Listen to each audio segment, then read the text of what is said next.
Hello guys, आज हम discuss करने वाले हैं two stories about flying chapter की second story the black aeroplane की शॉर्ट समरी। गाइस, इस चैप्टर में जो मेन कैरेक्टर है वो ही is flying France to England. वो अपनी फैमिली से मिलना चाहता है इंग्लैंड जाकर और वहां पर इंग्लिश ब्रेकफास्ट करना चाहता है अपनी फैमिली के साथ। इन्हीं सारी दुविधाओं में उनका दिमाग चल रहा था, तभी वो पेरिस कंट्रोल को कॉल कर देते हैं। अब वो फ्लाई कर रहे हैं, एरोप्लेन में फ्लाई कर रहे हैं, इसीलिए वो पेरिस कंट्रोल को कॉल करते हैं और कहते हैं कि मैं ठीक चल रहा हूँ, गलत तो नहीं चल रहा हूँ।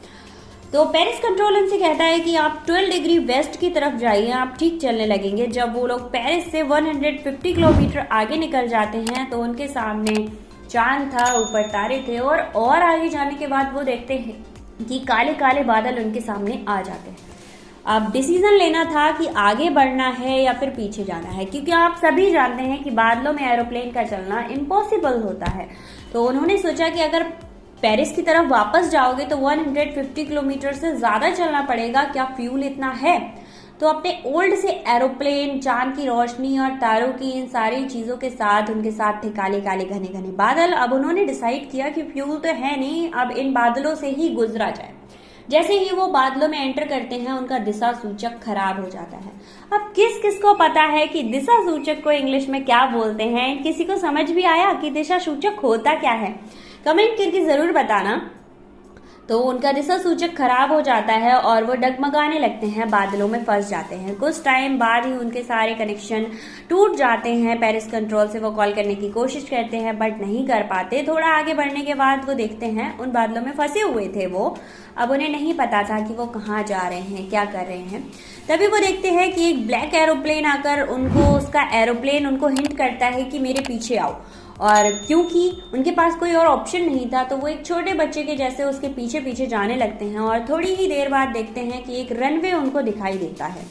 अब उस रनवे पर जाकर वो लैंड करते हैं और फाइनली चैन की सांस लेते हैं। जब कैप्टन बाहर निकलते हैं, मतलब जो ऑथर हैं वो बाहर निकलते हैं, तो वो पूछते हैं कि वो इंसान कहाँ है जिसने प्लेन को सही डायरेक्शन में लाने के लिए मेरे लिए भेजा गया था। तो एक्चुअली वहां से कोई प्लेन भेजा ही नहीं गया था, तो वो लोग कोई बताता ही नहीं है किसे भेजा गया था या फिर कैसे।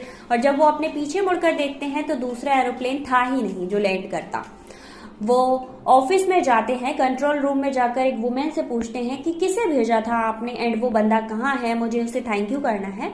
तो वो लेडी कहती है मैंने किसी को नहीं भेजा और कोई भी ऐसा इंसान नहीं है जो इतनी खतरनाक सिचुएशन में आपकी हेल्प करने के लिए वहां चला जाएगा। तो वो सोचते हैं कि भाई वो कौन था जिसने मेरी हेल्प की एंड वो ब्लैक एरोप्लेन अभी लैंड नहीं किया, मिला नहीं या फिर क्या था। तो एक्चुअली गाइज यहीं पर हमारा चैप्टर फिनिश हो जाता है और वो ब्लैक एरोप्लेन आज भी एक राज बना हुआ है ऑथर के मन में। तो क्या आप लोगों को लगता है कि वो ब्लैक एरोप्लेन था या नहीं था या फिर कुछ भूतिया सी चीजें थी? तो कमेंट करके जरूर बताना एंड इसकी डिटेल वाली समरी को एक बार चेक कर लेना, जिसका लिंक मैं डिस्क्रिप्शन में मेंशन कर दूंगी। जो भी आपको समझ आता है ना ब्लैक एरोप्लेन के बारे में, यार कमेंट बॉक्स में कमेंट जरूर करना। मुझे भी एक्साइटमेंट है इसके बारे में जानने की एंड अगर इसका नेक्स्ट पार्ट आएगा तो मैं जरूर पढ़ना चाहूंगी। थैंक यू सो मच, मिलते हैं नेक्स्ट वीडियो में।